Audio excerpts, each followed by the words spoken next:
The number one question all expectant mothers ask and wonder about is, will my baby be healthy?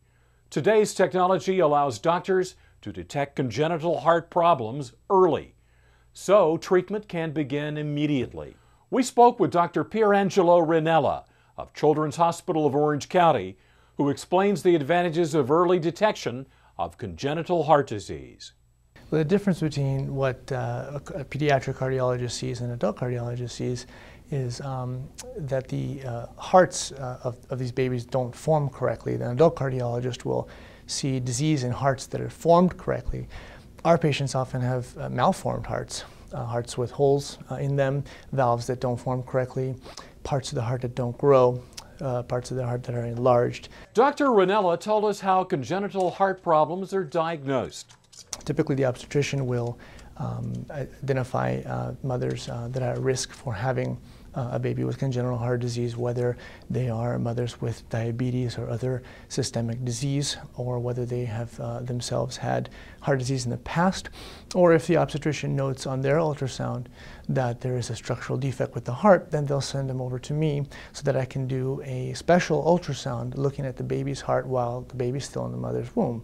And with this technology, I can see the heart moving, I can look at it in different planes and detect exactly what structural disease the baby may have. The optimal window of time to do these examinations are somewhere between 18 and 24 weeks. It's at that time that the baby's big enough that the heart can be seen well, and there's enough fluid around the baby, and all the conditions are right for the best possible imaging. And we asked Dr. Ranella how prenatal congenital heart disease is treated. There are a wide variety of congenital heart diseases that can be picked up prenatally. Some of them are fairly minor, like holes, small holes between the two heart chambers, for example. Those may even close on their own without any medication or any surgery. There are several other types, however, that are much more complex and complicated. Those types of defects may require surgery at a few days of life or even 1 or 2 months of life.